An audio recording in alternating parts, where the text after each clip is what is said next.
This is On the Hour. Arise, Sir News. On the Hour. Such is politics. It's a painful business. On the Hour. What you mustn't do in politics is listen to people. It's a painful business. Such is politics. The green shoots of economic spring are appearing once again. In an unkind way, I just mean to consistently, year after year, be at the top of the tree. On the Hour with Christopher Morris. That's me. Now listen. Today's fronty prongs. The headlines. Rocket curtsied before blowing me up, claims General. Embarrassed dog found sniffing wreck of Titanic. And man with glass face too disgusting for trial, rules judge. On the Hour. And as the Conservatives unveil new measures reflecting the Prime Minister's increasingly low-key approach to government, Mr. Heseltine explains how this will affect the Queen's speech. I'll tell you what will happen. Nothing at all, except a stray conversation in the corridors of power. Plus, with the daily increase in concern for the environment now official, we gauge public reaction to the proposed reductions in the size of cars. How many feet should a car be then? I think a car should be about 3 or 4 feet. And small people to drive them, That's more people to drive them, that's right. You wouldn't mind taking a size reduction yourself to help, would you? Absolutely, no. Might be much better for everyone. Even if it did mean that you ended up speaking in quite a high voice. I wouldn't mind that at all. But first, the news. It's been confirmed that Ireland has burst. The cockatoo-shaped landmass blew open along the southwest coast, squirting millions of tons of noxious fluid into the Atlantic Ocean. The troubleshooter Red Adair, who was dropped into the area to tie up the ends, has not been seen for over 6 hours, and experts say the colossal pressure of the flow may well have prevented him from knotting 2 peninsulas effectively. It's understood that American naval forces are standing by to tow the stricken isle out to sea, where it will be bombed and sunk as quickly as possible. On the Hour. Well, to examine the effect of this crisis, I'm joined now by Foreign Secretary Douglas Hurd in Brussels. Good morning. Morning to you. In Oslo, the Norwegian Prime Minister Gro Harlem Brundtland. Good morning to you. Good morning. And John Prescott is in our Birmingham studio. Good morning, John. Good morning. Good morning. And on a special line set up to Westminster, Cardinal Basil Hume. Good morning. Foreign Secretary Douglas Hurd is joining us from Leeds. Good morning. I'm depressed. And our telephone correspondent Nick Ross is in Norwich. Good morning, Nick. Good morning. Now, Paddy Ashdown in the studio with me at the moment. You know Nick, don't you? Well, good afternoon, Nick, and nice to be with you again. That's nice. And on the line from her home in Sussex, Barbara Castle. Good morning to you, Barbara. Morning, Ian. Gentlemen, thank you. On the Hour. Towards a new Eden. Now, there's no shortage of doubt that the world environment is in a shocking state. On the Hour has put together a nature awareness campaign called Know Your Globe. Here's Rosie May. Green Desk. Green News Update from me, Rosie May. How does it feel to be an eel? If you'd like to know, come to Ken Zetti's Eel Workshop in the River Axe, Somerset. Here you can go underwater and slither around in the silt to get a fair idea of how it might feel to be an eel. Green Desk. Personal cress farms. Scientists in California have discovered that we can all grow our own personal supply of healthy green cress in the moist, soft skin and dirt surrounding the rim of the anus. Green Desk. And as part of On the Hour's Nature Awareness campaign, we present the first in a series of factual enviropods.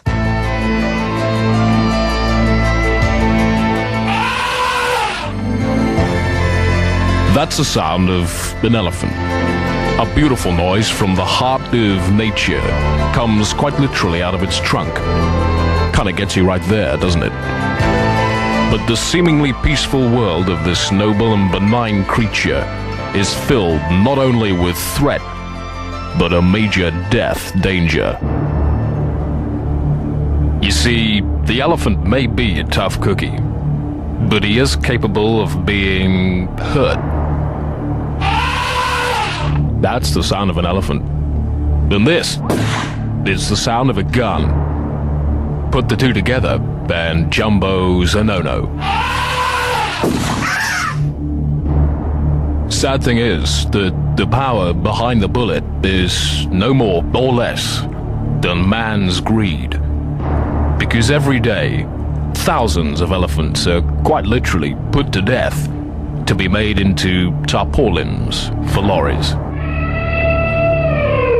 We heard only last week the tragic tale of a lady elephant let's call her Jackie, who'd been with a young bull called Brian for a couple of years when, literally, out of nowhere, came Duncan. Duncan was big, he was handsome. To say they hit it off immediately would be an understatement. Now, jealousy's a ruthless duchess, and it wasn't long before Brian had gone out of his mind and tipped off the local poachers. I guess he didn't know what he was doing, because in the resulting shower of death, Jackie, Duncan, and Brian bought big with bullets and fell over to die utterly on the ground. Now, clearly, nothing can compensate the world for this tragic loss. 3 deaths which, let's be quite blunt about it, you have brought about. You've done this simply by using something which was once transported somewhere in a lorry. But if there is any good news, and I guess there is some, it's that the other elephants still have a chance. That you can help. That is the sound of an elephant. Record it. Play it to a lorry driver and say, "Thanks to you, mate, this is on the way out."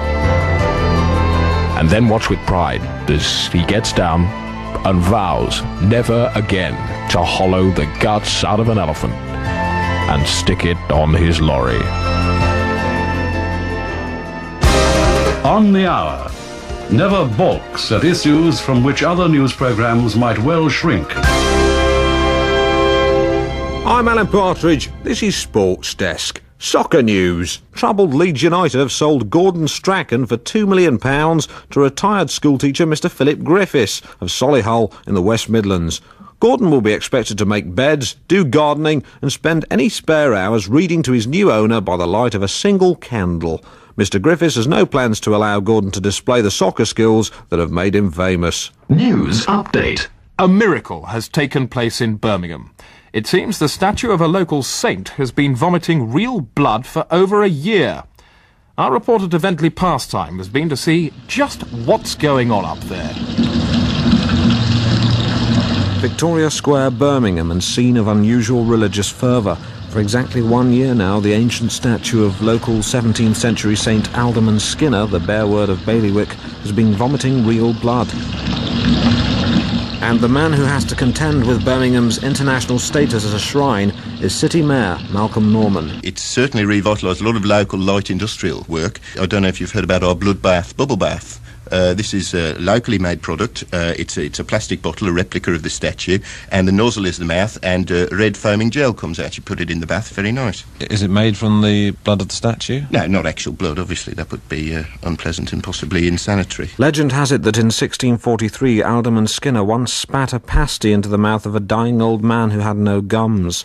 Though the story doesn't make clear whether this act of kindness saved the gumless innocent, thousands have been inspired by the legend of the spouting mouth and now flock daily to Birmingham to gaze on the miraculous flow. Among them are seasoned travellers Aileen and Eileen Donnellan. We've seen 14 visions. We've been for 14 different countries and seen 14 different visions. And 12 of Madonna. What were the other 2 of? Well, there was the one in Knock, wasn't there? That's right. There was the Hovering Donkey. Hovering Donkey of Knock. And the Waving Daughter of Dante. That's right, the Waving Daughter of Dante. That was in Perpignan, and that took us 28 days by foot with a suitcase full of stones. For some, like local minister David Marston, these bizarre events hint at a contemporary truth. People have been coming to church and saying to me, Father, well, they've been saying Dave, because I don't like the term father. They've been saying, Dave, what's all this about the statue, and what's all this about the blood? And I've not seen it myself, and I don't know whether it has or it hasn't happened. But I'm saying, if it is spewing blood, well, bloody good. And, if people can draw from this experience and say, bloody hell, God loves me as well, that's great. And then maybe the problems will diminish. They can come to the youth club and we can talk about it. and go camping. Some still doubt whether a miracle has actually taken place in Birmingham, despite the obvious blood. Psychopsychologist Erica Lawson is the author of Phenomena or Phonydom. Just behind the statue of Alderman Skinner is the Civic Library. Now, that has recently been re-roofed. Now, the roofing that's been used is basically a copper roof. Now, copper, as we know, once it is oxidised, becomes a red colour. The refraction of light during rainstorms can cause the rain to look red. Rain that's being bounced off the alderman's nose, that rain is discoloured.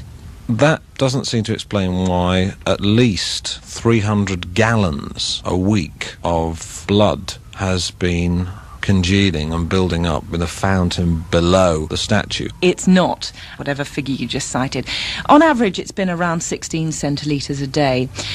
Now, we're talking about a major inner city area here. It's not unusual to have 16 centilitres of blood around. Not unusual.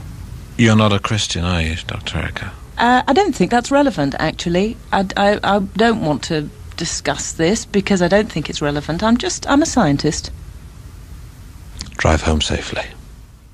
To Vendley Pastime there with that fabulous report. On the Hour knows where it is and how to get there by taxi.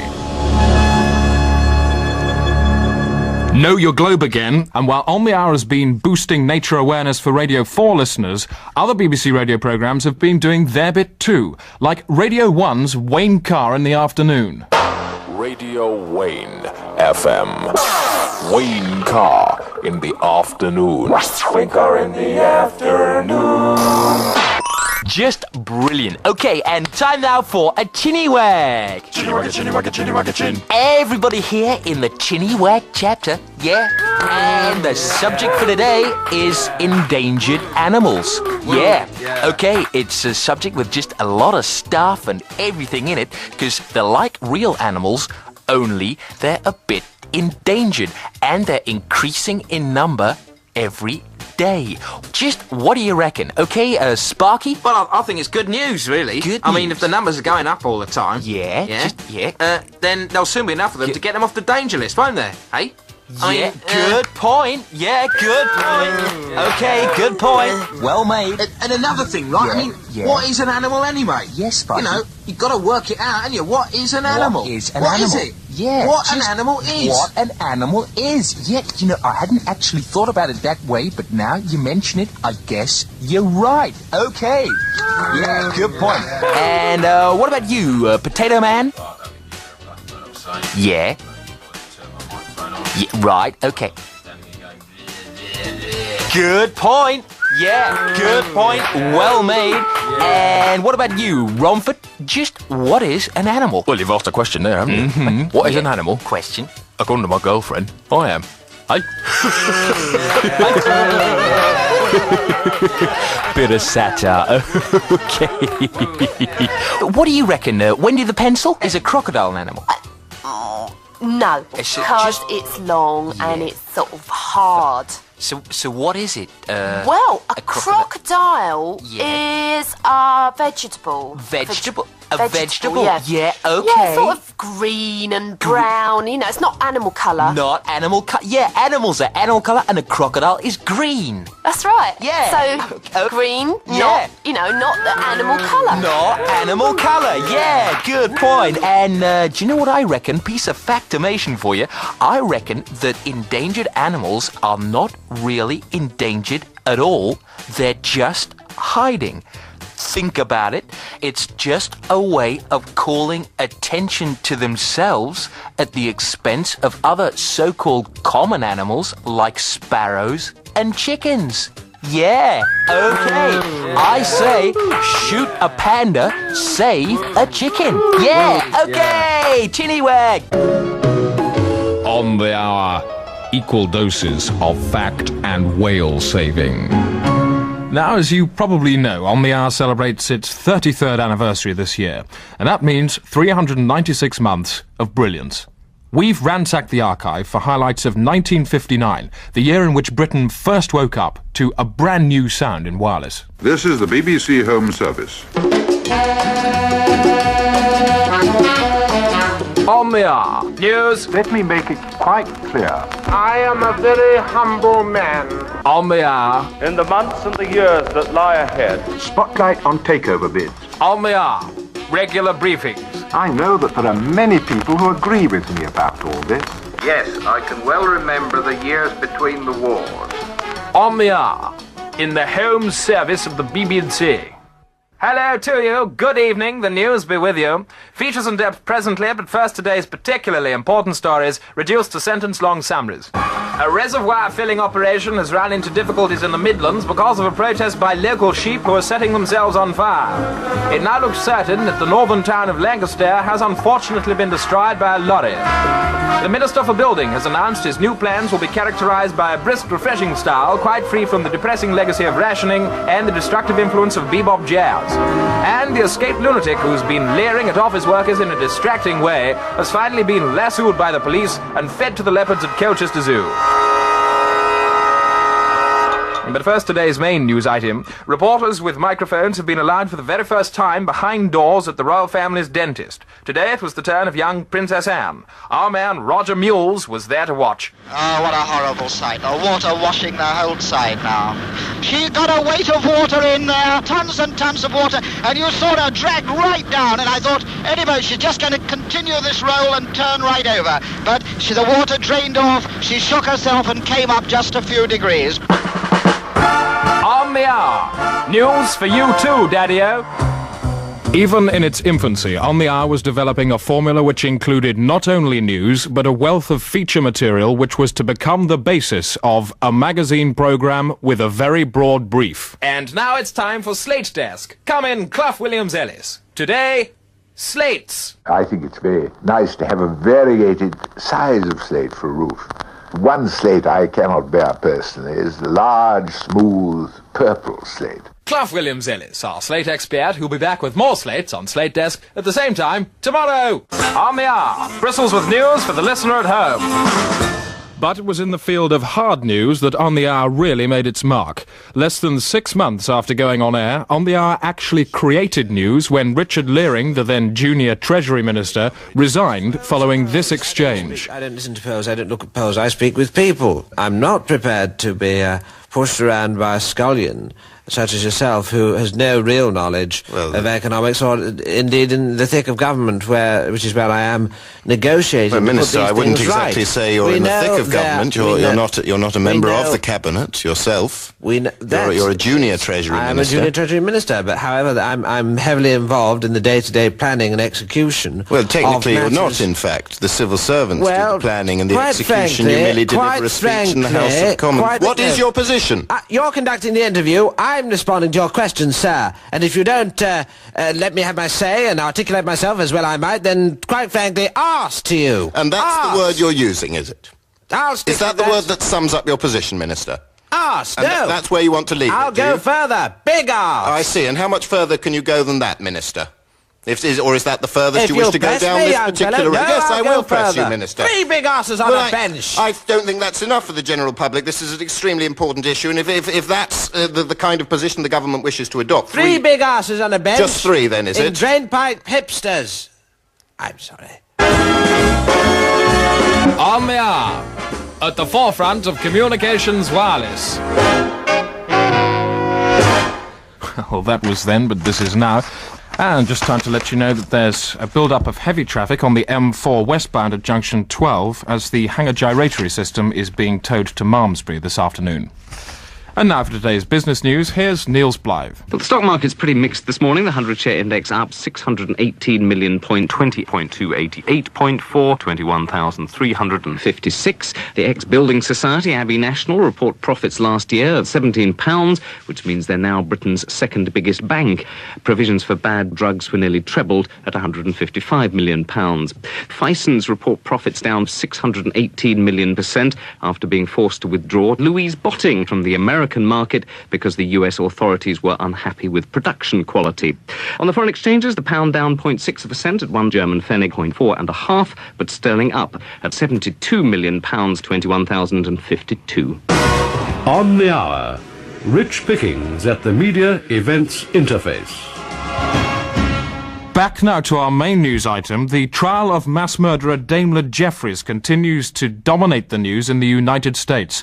CBN's Barbara Wintergreen has found this report, which is being played in on a blue reel, and that's how we know it's American. As the trial judge, I have the responsibility to decide which laws apply to this case and to explain. Judge Marion Hartman addresses the jury in the latest TV trial to grip America. But it's not 12 good men and true she's talking to. It's 14 million cable network viewers who each will be making an instant push-button judgment, because this is the age of jury TV, the brainchild of convicted mass murderer Daimler Jeffries. Well, I was just lying in bed real bored on death row. I just thought, what would I really like to watch on TV if I had a TV?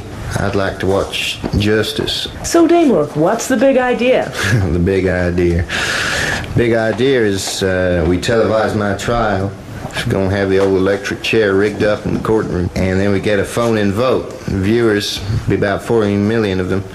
They can just decide whether I'm innocent or guilty. And what happens if they vote against you? They turn the electric chair on. Votecution TV producer Brian Egelham is in charge of the televised death vote. All the viewers have to do is at the end of the trial, they have a choice of two numbers. The first one, 09278, if they want him to be freed, and the second one, 09279, if they want him to be fried. Then the computer calculates the total number of calls for each number. Well, if it's fry, then the current is automatically connected and he fries. Have you had any opposition from moral groups? Not that has actually reached me beyond my secretary, no. Yeah, I'm really excited about the scheme. About excited like a pig on smack, and sold the rights to 13 cable networks and got an option on a further 10 trials. Hopefully they'll involve me too. You've heard the evidence, citizens of America. Would you vote now, please? As Daimler Jeffries sees all hope of a retrial go up in smoke, it looks as if this is a primetime drama that's going to keep at least one viewer glued to his seat. Barbara Wintergreen, CBN News, Milwaukee Court Studios. Fab. Back now to Know Your Globe. And the environmentalist Sir Lupus Kurt Sturgeon today launches his appeal to save the rhino. With this report from Here's Nick Watkins. Sir Lupus Kurt Sturgeon claims the future of the rhinoceros depends on reversing a trend of disregard for the animal, which has been going on for years. Extensive research from our centre based in Mogadishu has shown that most rhino deaths are caused by the cruel native habit of forcing them up trees to look for berries. When the heavy animals reach the thin branches where the berries grow, the branches snap, and they simply fall and tumble to an horrific death on the ground below. We feel that the killing must stop immediately, because rhinos are badly needed by the aphrodisiac trade. The natives, how will you stop them? Well, obviously, we're going to be giving these people a bloody good kicking. But we've also planned on a more subtle, persuasive system, using drawings depicting rhinoceros on the ground, smiling, and a series of cassette tapes containing the subliminal message, stop driving that rhino up a tree, his fall and death will shame your people. What else will you be doing out there? The other creature we hope to save on this expedition is the park-keeper bird. It's a beautiful, graceful, if slightly pointless stork that wanders about the savannah, spearing detritus on its beak until such time as it jams shut, whereupon it dies of starvation. On the Hour. Still drives cars? Yes. But is aware of the damage they cause and would gladly sell them tomorrow if a realistic alternative could be found. And that's the point.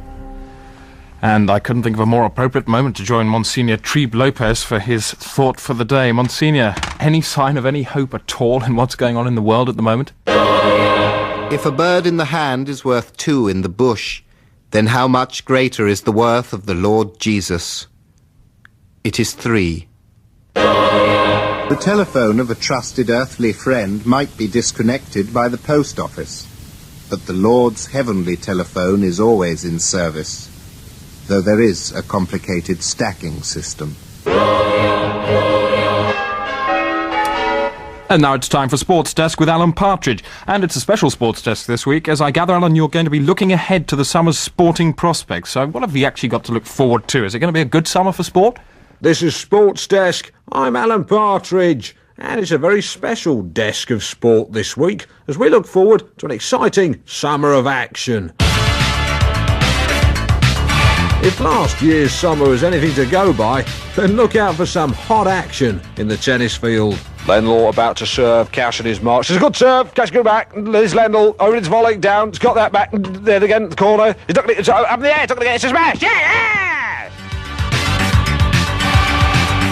Well, if you think the temperature was a bit hot there, things got even more frosty when it all hotted up for the boat race.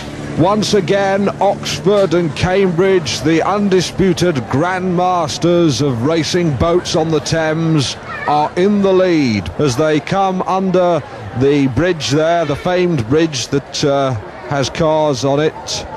But where are the others? Where are the others? The other universities, they're nowhere to be seen, and I'm worried for one. I wonder if Norwich are in the race, who knows? Let's keep our fingers crossed that they're not too far behind, and let's hope that they've not been sunk in some horrible boating disaster. That really would be a sad day for the days of racing boats along the Thames. And I think it's Oxford who are in the lead. I can't be sure. It could be Cambridge, but they're certainly in the lead. Of that, there's no doubt, as they round another bend and go under another bridge. This one that appears to take trains on it. And they emerge. And there'll certainly be a considerable amount of temperature for Nick Faldo at this year's Open Golf Tournament. Faldo there, placing the golf ball precariously on the tee. Heaven knows, hope it doesn't fall off. Have to put it back on again. People staring tentatively. The atmosphere here is absolutely electric. And he takes position, holds the long bat thing in his hand. He's got both his hands there. And he swings it up in the air, way, way up, and it's a fast stroke. He's hit it! And finally, who can forget the sizzling finish to last year's horse meeting at Royal Ascot? And they're off! Yes, they're off! They're off, the horses are off, and it's Keith in the lead. Keith in the lead, followed by Thop Davity. The Pardon Me event close up the rear. On the inside is Henry Cooper, closely followed by Placenta Girl. And Bishop Thumpety Thump has lost his rider. And coming from nowhere, I Am a Horse. I Am a Horse. Coming straight up the inside. I Am a Horse. I Am a Horse in the lead, with Auntie's Pension coming at the inside. Bishop Thumpety Thump, as I said, is completely out, still out. Thop Davity on the inside, closely followed by Keith, the Bobby Davro Snooker Experience. Lord Follicle's Whomsoever Machine from nowhere, and he's between Thop Davity and Placenta Girl. Thop Davity and Placenta Girl. Who's going to win? Is it Thop Davity and Placenta Girl? Thop Davity, Placenta Girl, coming right up from nowhere, and it's Thop Davity, followed by Coventry Child Abuse, Placenta Girl, and there, following up the rear, is Barcelona Drugs Baron. No, I've just been told Keith's won. Keith won. Great.